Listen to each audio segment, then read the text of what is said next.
సాయిరామ్. అందరూ మహానుభావులు, అందరికీ వందనములు.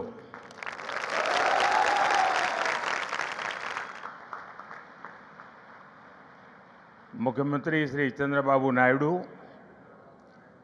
केंद्र में मेरे सहयोगी राम मोहन नायडू, जी किशन रेड्डी, भूपति राजू, श्रीनिवास वर्मा, सचिन तेंदुलकर जी, डिप्टी सीएम पवन कल्याण जी, राज्य सरकार में मंत्री नारा लोकेश जी, श्री सत्य साई सेंटर ट्रस्ट के managing trustee RJ. Ratnakar ji,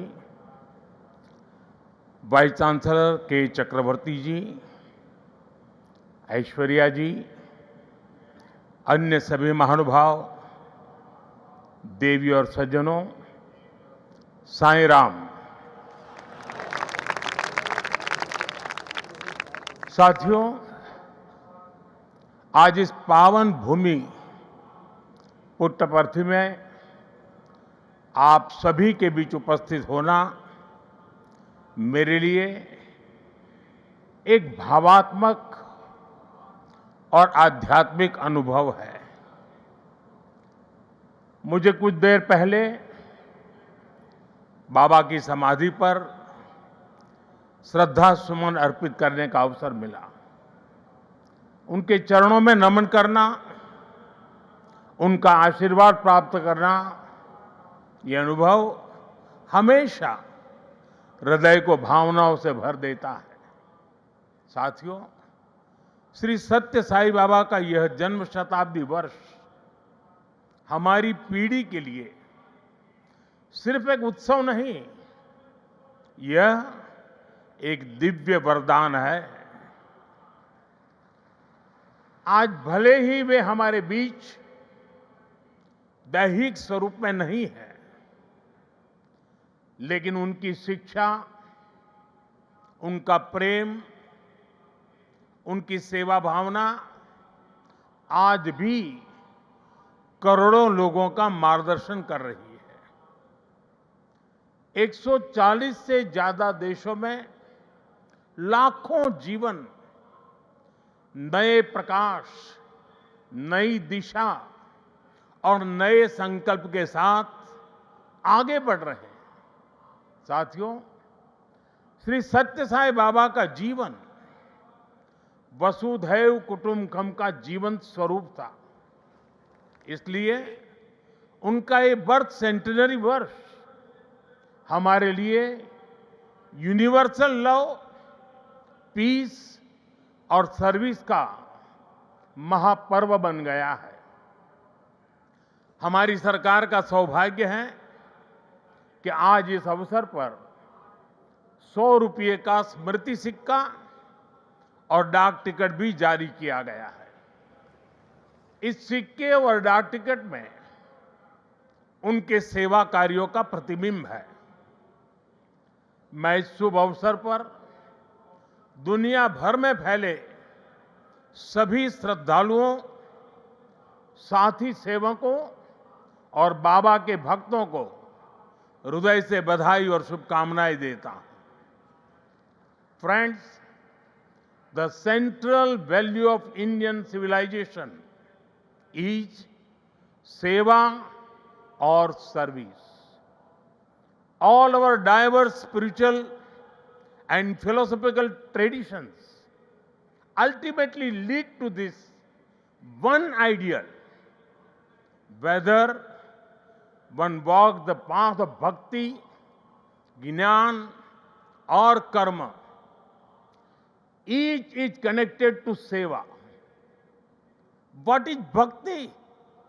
Without service to the divine present in all beings. What is jnana? If it does not awaken compassion for others. What is karma? If not the spirit of offering one's work as service to society. Seva paramo dharma is the ethos that has sustained India through centuries of changes and challenges. It has given our civilization its inner strength. Many of our great saints and reformers have carried forward this timeless message in was suited to the times. Sri Satya Sai Baba placed seva at the very heart of human life. He often said, love all, serve all. For him, seva was love in action. His institutions in education, healthcare, rural development, and many such areas stand as living proof of this philosophy. They show spirituality and service are not separate but different expressions of the same truth. Further, someone inspiring people while physically present is not uncommon, but the seva activities of the institutions created by Baba are increasing day by day despite him not being with us physically. This shows that the impact of truly great souls does not decrease with time, it actually grows. साथियों, श्री सत्य साई बाबा का संदेश केवल पुस्तकों और प्रवचनों और आश्रमों की सीमाओं में नहीं रहा है। उनकी शिक्षा का प्रभाव लोगों के बीच दिखता है। आज भारत के शहरों से लेकर छोटे गांवों तक, स्कूलों से लेकर आदिवासी बस्तियों तक संस्कृति, शिक्षा और चिकित्सा सेवा का एक अद्भुत प्रवाह दिखाई देता है। बाबा के करोड़ों अनुयायी बिना किसी स्वार्थ के इस काम में लगे हैं। मानव सेवा ही माधव सेवा है, ये बाबा के अनुयायियों का सबसे बड़ा आदर्श है। उन्होंने ऐसे कई विचार हमें सौंपे जिनमें संवेदना, कर्तव्य, अनुशासन और जीवन दर्शन का सार मिलता है।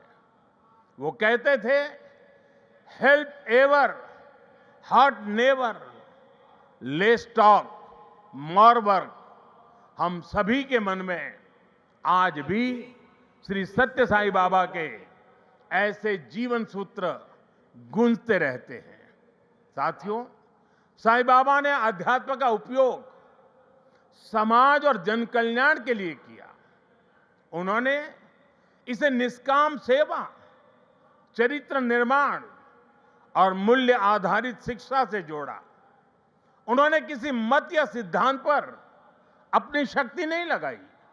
उन्होंने गरीबों की सहायता की और उनके दुखों को दूर करने के लिए कार्य किया। मुझे याद है, गुजरात के भूकंप के बाद पीड़ितों को राहत पहुंचाने में बाबा का सेवा दल और सारे सेवाव्रती आगे की पंक्ति में आकर के खड़े हो गए थे। उनके अनुयायी पूरी निष्ठा से कई दिनों तक सेवा में जुटे रहे। उन्होंने प्रभावित परिवारों तक सहायता पहुंचाने, आवश्यक सामग्री उपलब्ध कराने और मानसिक सामाजिक सहयोग देने में महत्वपूर्ण योगदान दिया। साथियों, एक मुलाकात में अगर किसी का हृदय पिघल जाए, किसी के जीवन की दिशा बदल जाए, तो इससे उस व्यक्ति की महानता का पता चलता है। आज यहां इस कार्यक्रम में भी हमारे बीच ऐसे कई लोग हैं जिन पर सत्य साई बाबा के संदेशों का गहरा असर हुआ और उनका पूरा जीवन बदल गया। साथियों, मुझे संतोष है कि श्री सत्य साई बाबा की प्रेरणा से साई सेंट्रल ट्रस्ट और उससे जुड़े संगठन सेवा को ऑर्गेनाइज इंस्टीट्यूशनल और लॉन्ग टर्म व्यवस्था के रूप में आगे बढ़ा रहे हैं। आज एक व्यवहारिक मॉडल के रूप में हमारे सामने है। आप सभी पानी, housing, health care, nutrition, disaster support और क्लीन एनर्जी जैसे क्षेत्रों में अद्भुत कार्य कर रहे हैं। मैं कुछ सेवा कार्यों का विशेष तौर पर जिक्र करना चाहूंगा। जैसे रायलसीमा में पीने के पानी की गंभीर समस्या थी, तब ट्रस्ट ने 3000 किलोमीटर से ज्यादा लंबी पाइपलाइन बिछाई। ओडिशा में बाढ़ प्रभावित परिवारों के लिए 1000 मकान बनाए। जो गरीब परिवार पहली बार श्री सत्य साईं अस्पतालों में आता है, वो देखकर दंग रह जाता है कि अस्पताल में बिलिंग का कोई काउंटर ही नहीं है। यहां इलाज भले मुफ्त है, लेकिन मरीजों और उनके परिजनों को किसी असुविधा का सामना नहीं करना पड़ता। साथियों, आज ही यहां 20,000 से ज्यादा बेटियों के नाम पर सुकन्या समृद्धि योजना के खाते खोले गए हैं। इससे उन बेटियों की शिक्षा और सुरक्षित भविष्य सुनिश्चित हुआ है।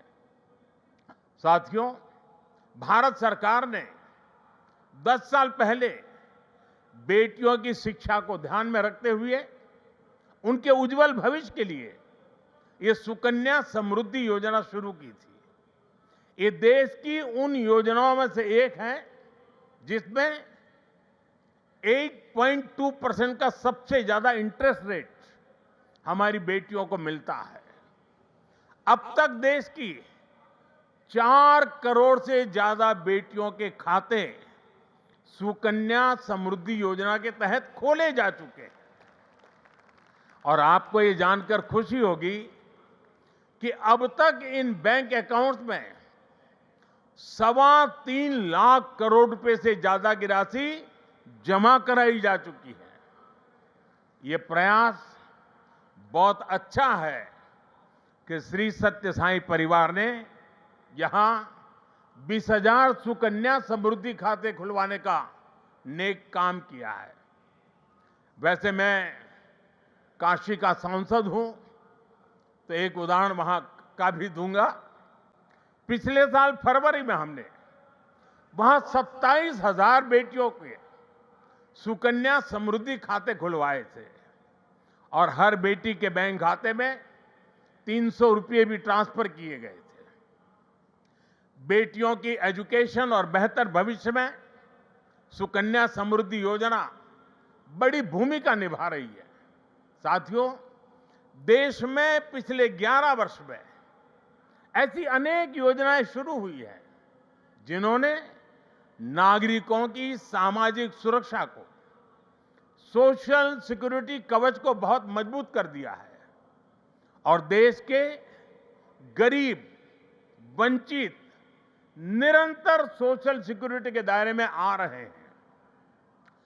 2014 में देश में 25 करोड़ लोग ही सोशल सिक्योरिटी के दायरे में थे।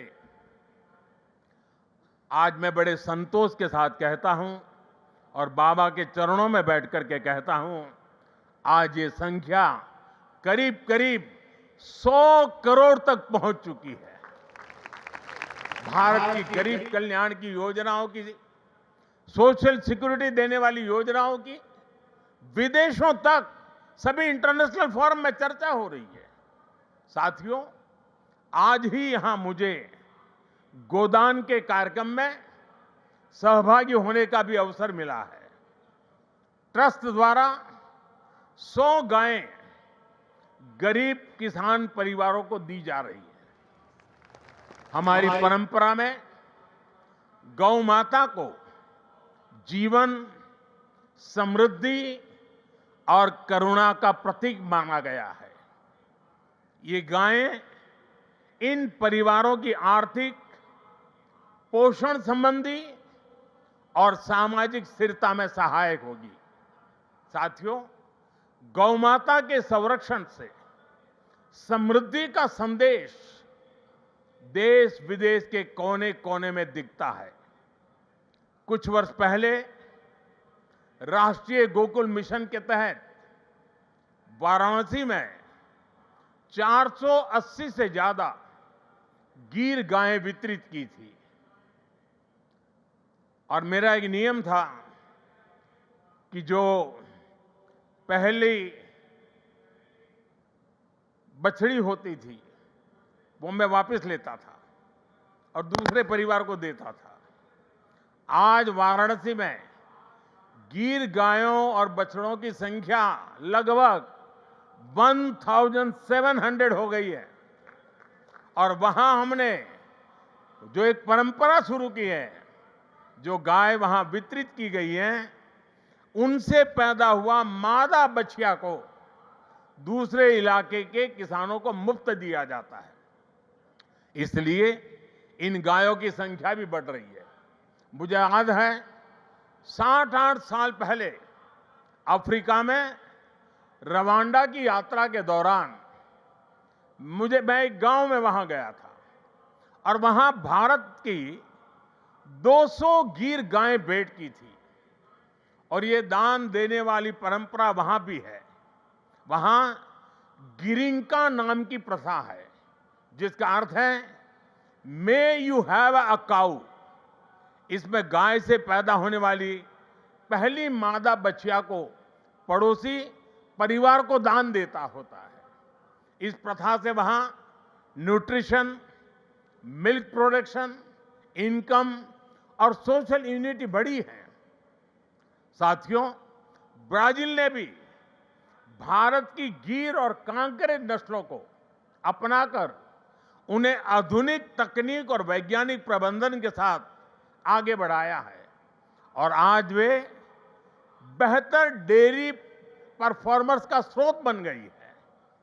ये सभी उदाहरण बताते हैं कि जब परंपरा, करुणा और वैज्ञानिक सोच एक साथ चलती है तो गाय आस्था के साथ ही सशक्तिकरण, पोषण और आर्थिक प्रगति का साधन बन जाती है। और मुझे खुशी है कि आप इस परंपरा को यहां बहुत नेक नियत के साथ आगे बढ़ा रहे हैं। साथियों, आज देश कर्तव्य काल की भावना के साथ विकसित भारत की दिशा में आगे बढ़ रहा है। इस लक्ष्य को पाने के लिए नागरिक भागीदारी आवश्यक है और इसमें सत्य साईं बाबा का ये जन्म शताब्दी वर्ष हमारी बड़ी प्रेरणा है। मेरा आग्रह है कि इस वर्ष हम विशेष तौर पर वोकल फॉर लोकल के मंत्र को मजबूत करने का संकल्प लें। विकसित भारत बनाने के लिए हमें लोकल इकोनॉमी को बढ़ावा देना ही होगा। हमें याद रखना है, जब हम स्थानीय उत्पाद खरीदते हैं तो हमें एक परिवार, एक छोटे उद्यम और स्थानीय सप्लाई चेन को सीधे सशक्त बनाते हैं। इसी से आत्मनिर्भर भारत का रास्ता भी तैयार होता है। साथियों, आप सभी श्री सत्य साईं बाबा की प्रेरणा के साथ राष्ट्र निर्माण में अपना निरंतर योगदान दे रहे हैं। इस पावन भूमि में वाकई एक अद्भुत शक्ति है। यहां आने वाले हर व्यक्ति की वाणी में करुणा, विचारों में शांति और कर्म में सेवा का भाव दिखने लगता है। मुझे विश्वास है, जहां भी अभाव या पीड़ा दिखाई देगी, वहां आप इसी तरह एक आशा, एक प्रकाश बनकर खड़े होंगे। इसी भावना के साथ मैं सत्य साईं परिवार, सभी संस्थानों, सभी सेवादल के सेवाव्रती और देश दुनिया से जुड़े सभी श्रद्धालुओं को प्रेम, शांति और सेवा के इस यज्ञ को आगे बढ़ाने के लिए हृदय से शुभकामनाएं देता हूं। बहुत बहुत धन्यवाद। साईं राम।